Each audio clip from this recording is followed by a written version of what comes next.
Well, the holiest night of the year has arrived. We, like Jews around the world, have gathered to seek forgiveness from our sins and to seek blessings from the year ahead. We've come here to atone for the mistakes, the errors, the transgressions, the sins that we've all committed. We bow our heads in prayer, but we live with hope that we will arise renewed, strengthened tomorrow. I know, we hedge our bets a little bit tonight. I know some of you say, "Oh, Rabbi, I don't really believe in God. I just show up to feel connected to my past, to our past. I feel connected. We feel connected to one another as we imagine our futures. We show up to see our family and our friends. We show up tonight to give thanks for our lives, to pray a bit, to pause a bit from the world outside, to sing with gusto as you have. We show up to feel the power that we have together as a shared community. We show up tonight hoping to be cleansed and purified and transformed for the year ahead. As you know, this will be the last Kol Nidre that I will stand before you as your rabbi. It's been an honor and a privilege to serve each and every one of you, to serve our congregation, Kol Ami, to serve the Jewish people. It's had many, many joys, and not but much frustration. For 30 years, Kol Ami has been our spiritual home together. We've built something sacred, my friends, something powerful, something transformative, healing, a safe place to be ourselves. You see, that is the power of what a community can do, something we can't do on our own. On this Yom Kippur night, on this very holy, holy night, a holy night of confessions, I want to share a few confessions with you. Recently, I've heard a conversation, or I've overheard a conversation or two. That's probably something I should confess.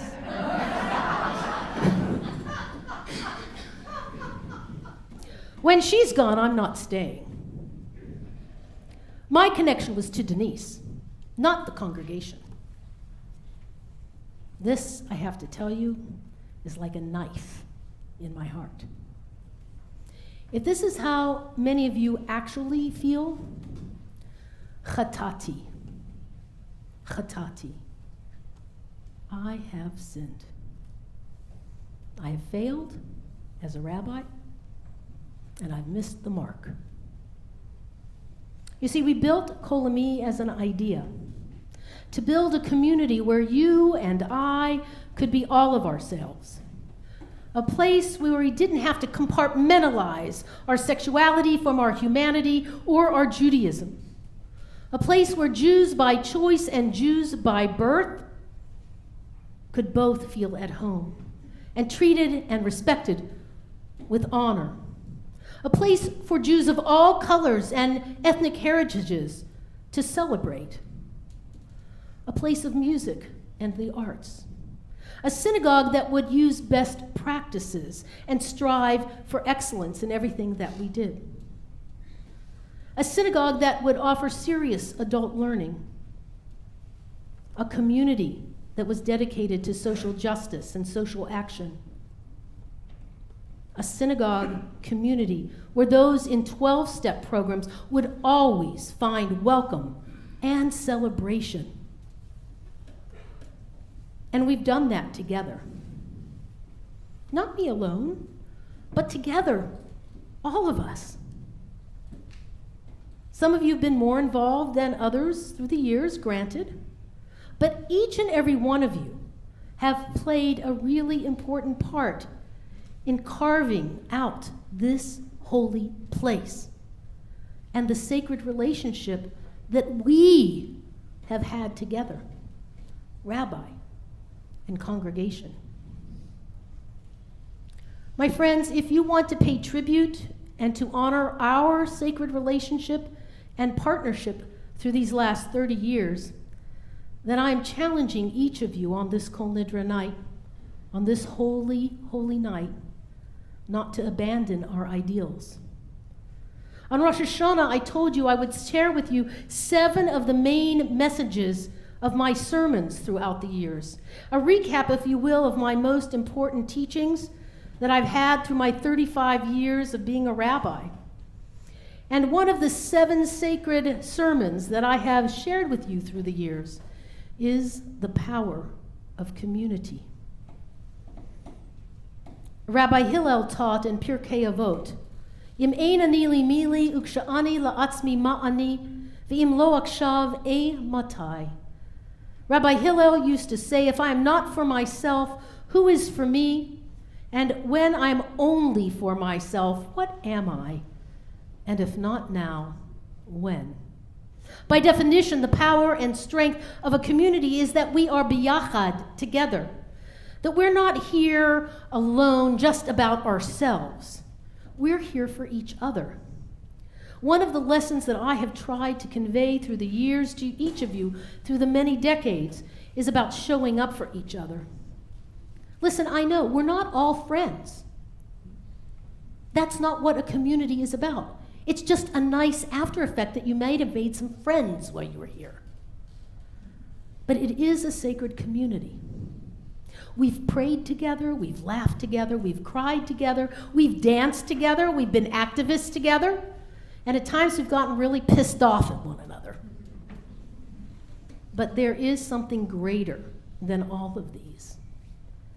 And that is the relationship we share with common bond and common purpose.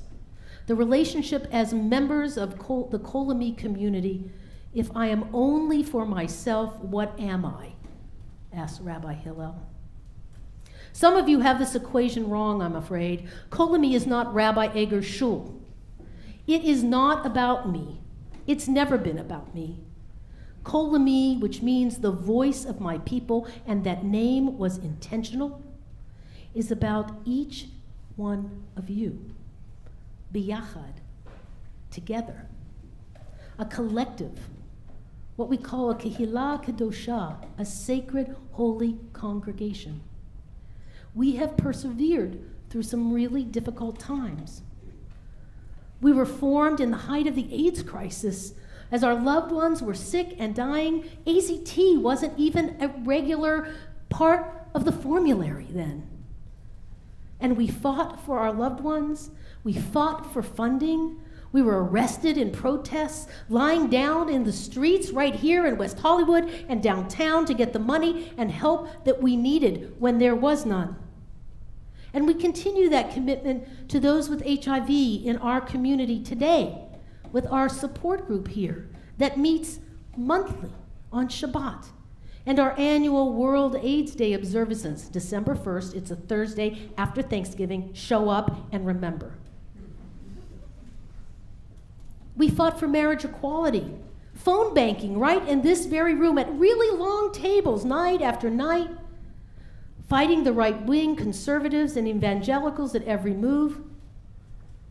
And Kol Ami, as a religious community, has been at the core of those struggles, representing a voice of reason, compassion, and Judaism that is embracing and celebratory, a Judaism of love, not of guilt, not of shame, but a Judaism filled with God's great love. It's a Judaism that speaks to us of now, not just the past.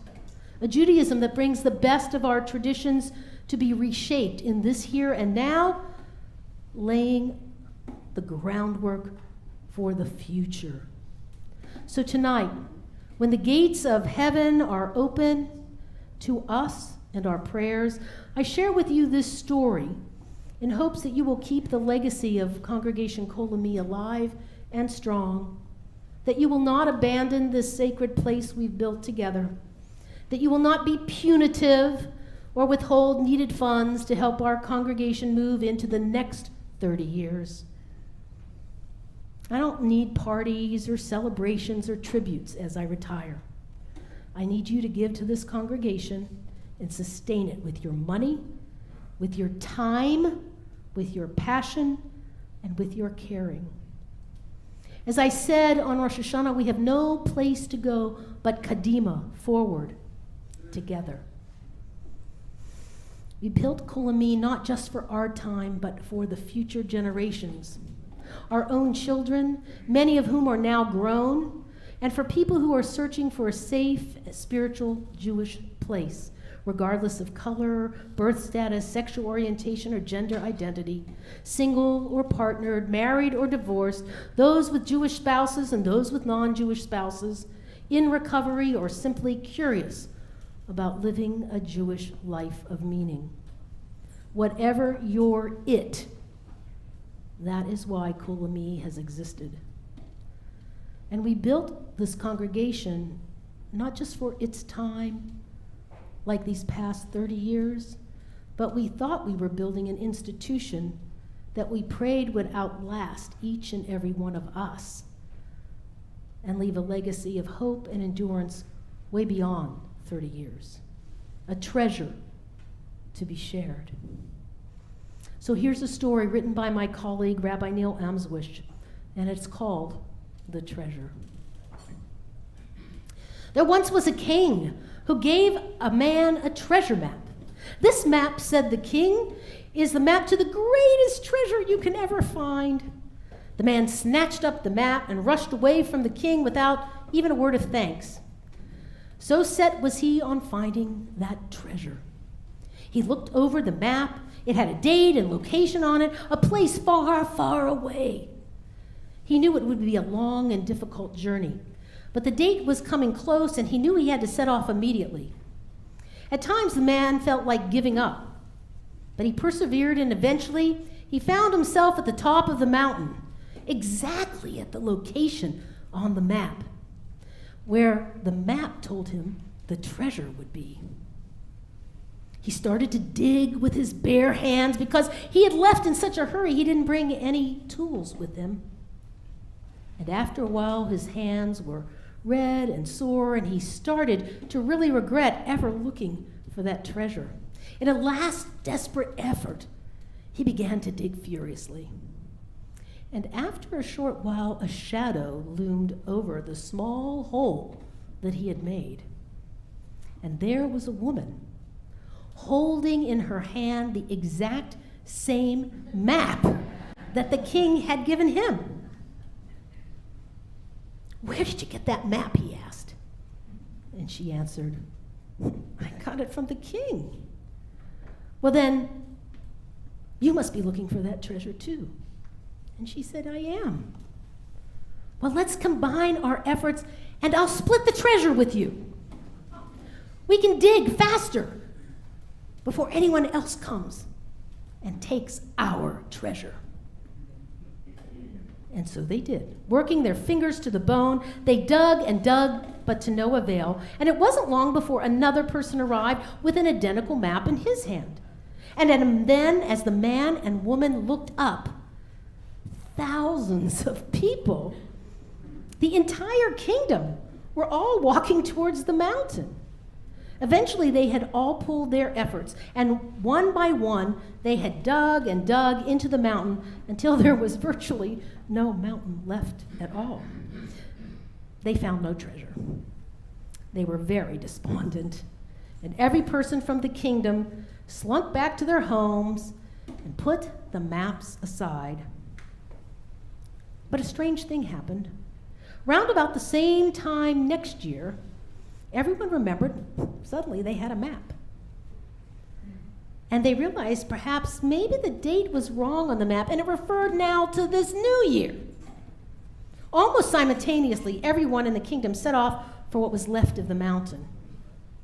They all arrived on the same date, and they waited, but they couldn't see the treasure arriving.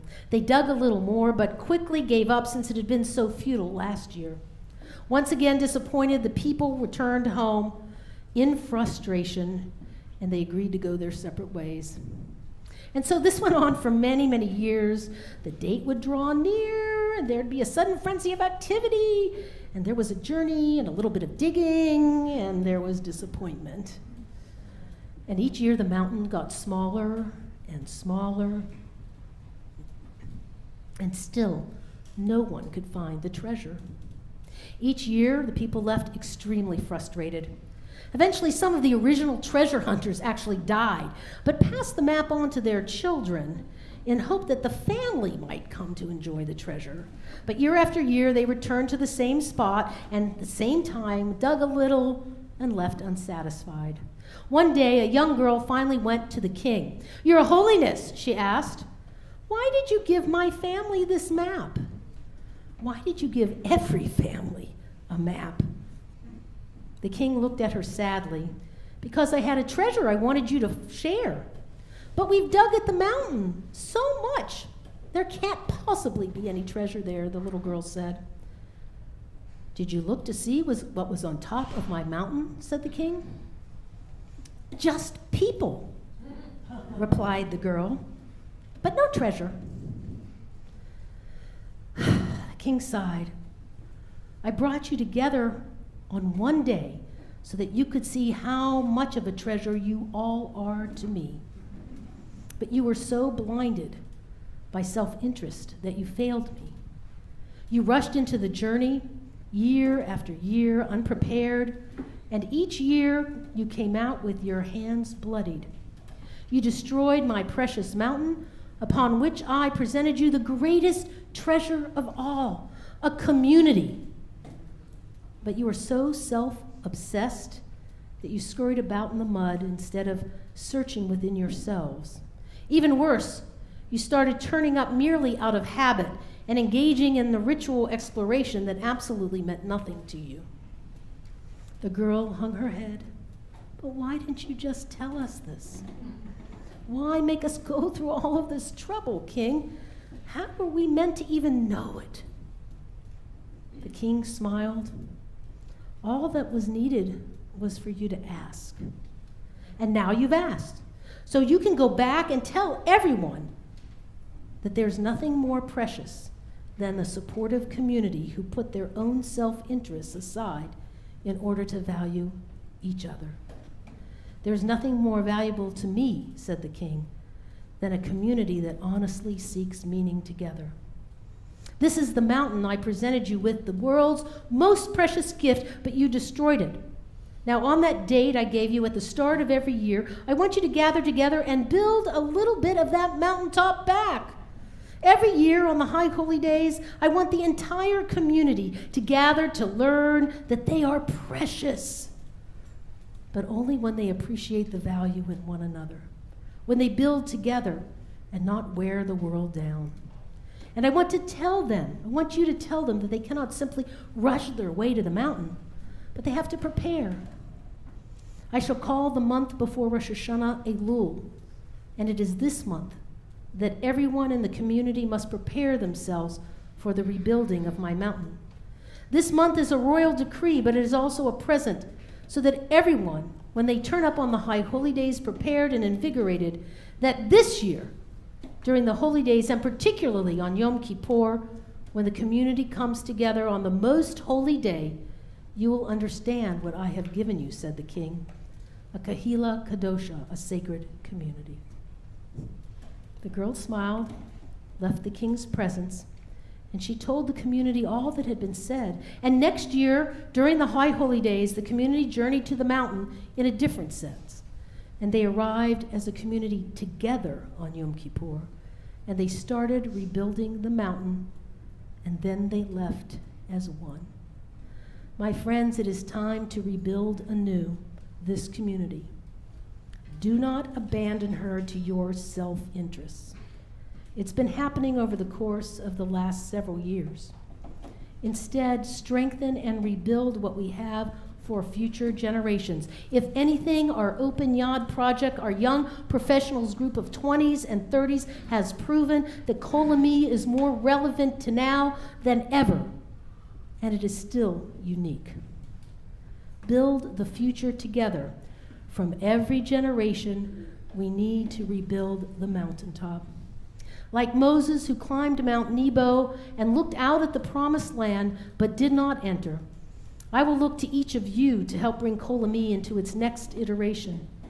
Be like Joshua, who brought the children of Israel actually into the land, who helped the Israelites settle there, adapt, and live there.